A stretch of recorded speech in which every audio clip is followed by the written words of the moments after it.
안녕하십니까. 오늘은 그 첫째 날 8월 16일 일요일입니다. 제목이 사마리아 여인이라고 하는 제목입니다. 요한복음 4장 7절에 사마리아 여자 한 사람이 물을 기르러 왔음에 예수께서 물을 좀 달라 하시니, 여기 예수님께서 그 수가라고 하는 그 동리에서 한 사마리아 여인과 대화를 나누는 그림이 나옵니다. 그 근처에는 집들이 없고 저 먼 곳에 집들이 띄엄띄엄 모습을 볼 수가 있습니다. 그 사마리아 여인이 당황해가지고 예수님을 바라봅니다. 고대 이스라엘은 남쪽의 유대와 중간의 사마리아와 북쪽의 갈릴리, 그렇게 세 부분으로 나뉘어져 있더랬습니다.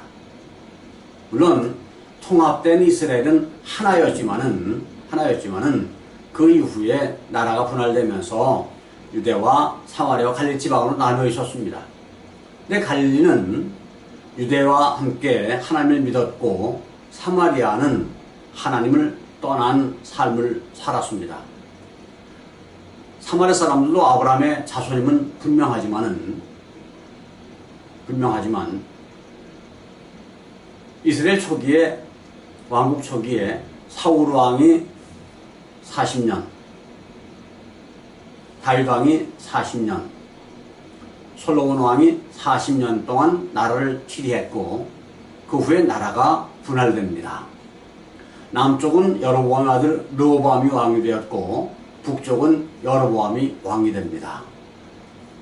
그 후에 여로보암이 이스라엘 백성들이 1년에 3번씩은 예루살렘에 제사를 드리러 가기 때문에 만약에 갔다가 안 오면 자기 나라를 뺏길 것을 걱정을 해서 사마리아에 성을 쌓고 거기에다가 우상을 만듭니다. 송아지 우상을 만들어 놓고 마치 시내산에서 아론이 했던 것처럼 이것이 너희를 애굽에서 인도해낸 신 여호와다. 그러니 먼 예루살렘까지 가지 말고 여기에서 제사를 드리라고 만들어 놓습니다. 이때로부터 신앙 있는 사람들은 유대 땅으로 내려왔지만은 갈릴리 사람, 그 사마리아 사람들은 하나님을 영 떠납니다. 우상을 섬깁니다. 그렇기 때문에 또 그 이후에 주전 722년에 사마리아가 망해서 아시리아가 망합니다.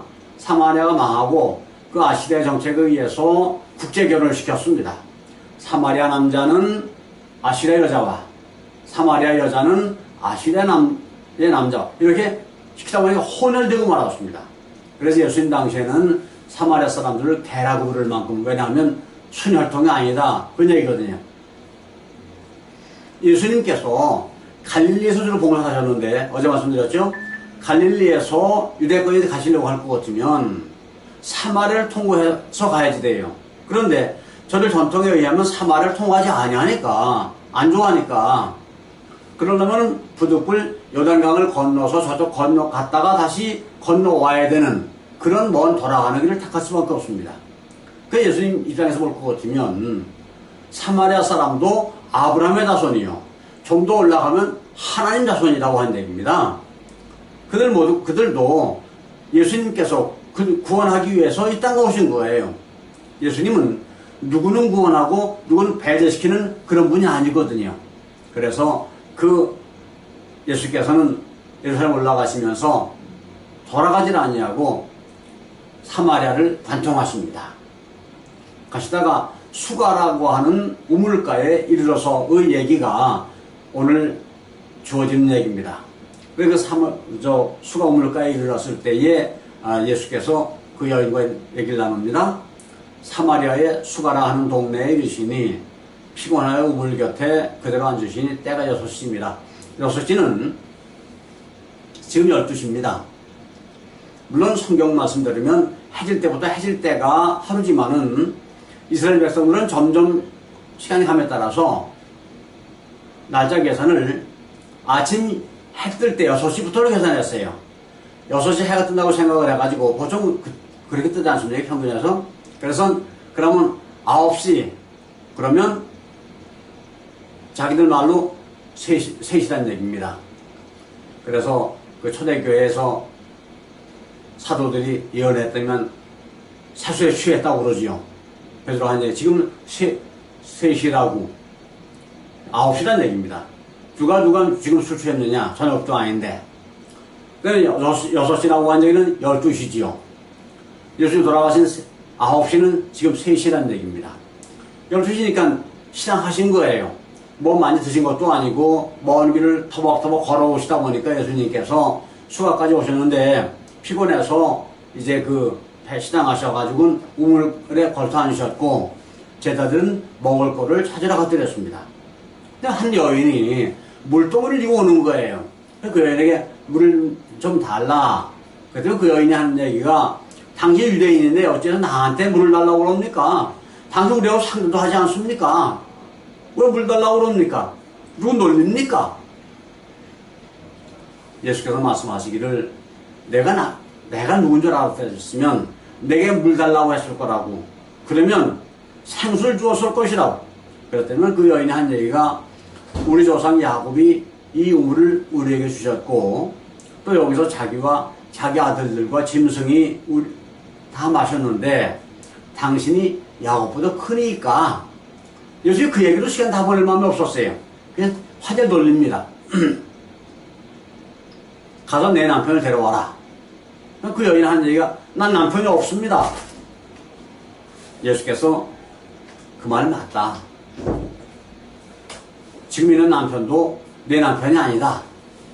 그 얘기를 듣고 나니까 자기의 모든 과거를 다 이미 알고 계시는 거예요.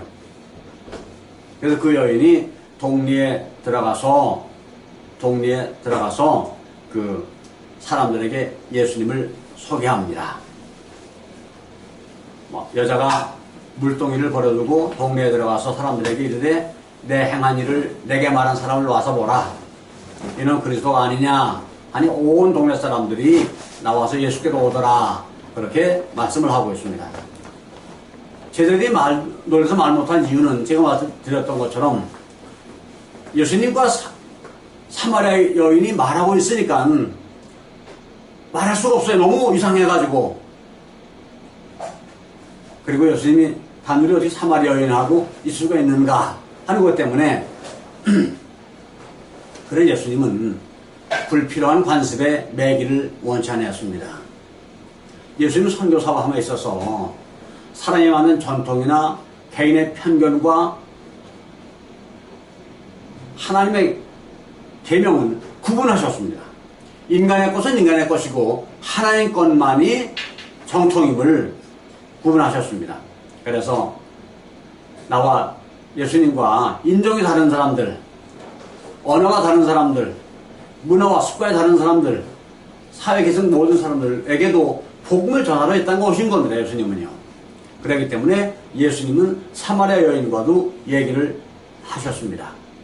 오늘 우리도 마찬가지죠. 뭐 멀리 가기 힘듭니다. 저 아프리카 가기는 어렵지 않습니까?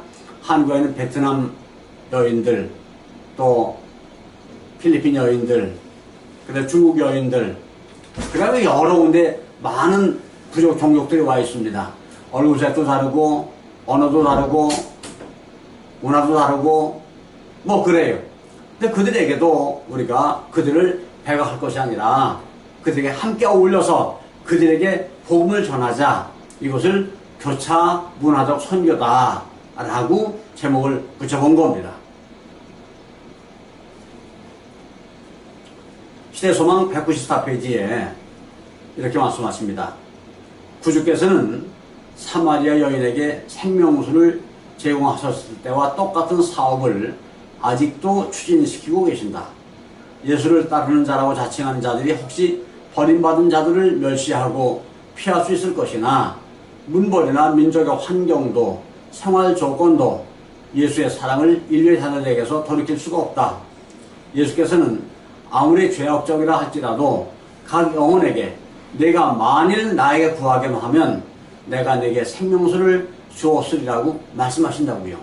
지금도 우리 주님은 우리에게 영원히 가라지 아니하는 생수, 우리 뱃속에 흘러넘치는 생수를 주시고 계십니다. 모쪼록 하나님의 생수 속에서 참된 평강과 만족을 누리시는 성도님들 다 되시길 바랍니다. 고맙습니다.